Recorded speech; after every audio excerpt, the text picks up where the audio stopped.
और कल जो डंडे बरसे हैं बच्चों पर परसों, ये मुनासिब अमल नहीं था सरकार का। भाई वो नौकरी मांगने आया है ना, आप अपना वादा निभाइए।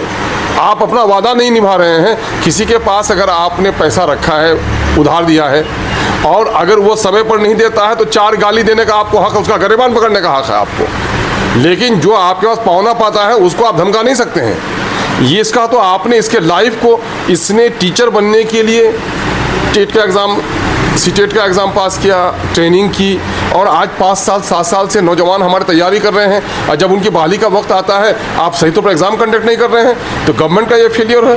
नहीं, मैं समझता हूँ कि बिहार की हुकूमत एजुकेशन के बारे में अब भी संजीदा नहीं है। एक तो ये है कि नीतीश की हुकूमत ने पूरे एजुकेशन सिस्टम को तबाह कर दिया। इन्होंने कहा सर्टिफिकेट लाओ, नौकरी ले जाओ। इन्होंने एजुकेशन के ऐसी की तैसी कर दी, और नतीजा ये हो रहा है कि आज लड़का मैट्रिक पास करता है तो मामूली आवेदन नहीं लिख पाता है। इन्होंने तालीम को बर्बाद किया कि प्राइमरी स्कूल को नोटिफाई कर दिया, इसने मिडिल स्कूल को नोटिफाई कर दिया हाई स्कूल में, और नतीजा ये हुआ कि प्राइमरी के टीचर ही पढ़ाते थे और लड़के वहाँ 10th का एग्ज़ाम पास कर रहे थे। तो हमारी एक पीढ़ी को इसने बर्बाद कर दिया है। बाद को इनको ख्याल आया कि एजुकेशन को सुधारा जाए, इसने BPSC के ज़रिए से कंडक्ट कराया, और इसने पहले बच्चों के अंदर में कि वो टीचर बनने के लायक हैं कि नहीं हैं। तो आपने एक तो उसने ट्रेनिंग भी कर ली है, फिर उसने TET भी निकाल ली है, और उसके बाद अब उनके एग्ज़ाम होने चाहिए बहाली के लिए, आप एग्ज़ाम कंडक्ट नहीं करा रहे हैं। आपने वादा किया था कि हर साल हम एग्ज़ाम लेंगे और हर साल बहाल करेंगे, और यकीनन है कि रेगुलर प्रोसेस होना चाहिए। चूँकि हर साल लगभग 5 लाख शिक्षकों में से मैं समझता हूँ 25,000 50,000 हर साल रिटायर कर रहे हैं। तो रिटायरमेंट के बाद जो जगह खाली हो जाती है उसको जगह को पूरा करना ज़रूरी है आपका। तो आपका चपड़ासी अगर वो हो जाए, जगह खाली हो जाए, तो 15 दिन में चपड़ासी की बहाली हो जाती है।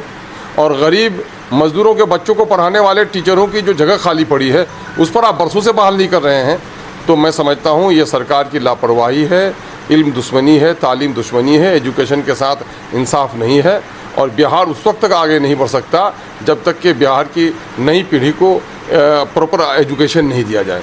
और इसके बारे में अभी मैं किशनगंज, अररिया, कटिहार, पूर्णिया के बात कहूँगा।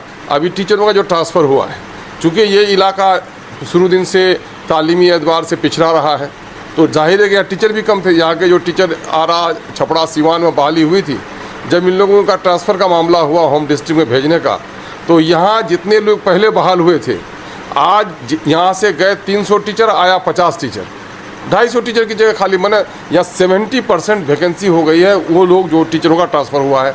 तो इस मामले में भी सरकार संजीदा नहीं है।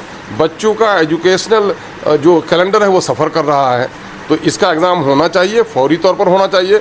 और कल जो डंडे बरसे हैं बच्चों पर परसों, ये मुनासिब अमल नहीं था सरकार का। भाई वो नौकरी मांगने आया है ना, आप अपना वादा निभाइए। आप अपना वादा नहीं निभा रहे हैं। किसी के पास अगर आपने पैसा रखा है, उधार दिया है, और अगर वो समय पर नहीं देता है तो 4 गाली देने का आपको हक है, उसका गिरबान पकड़ने का हक है आपको। लेकिन जो आपके पास पावना पाता है उसको आप धमका नहीं सकते हैं।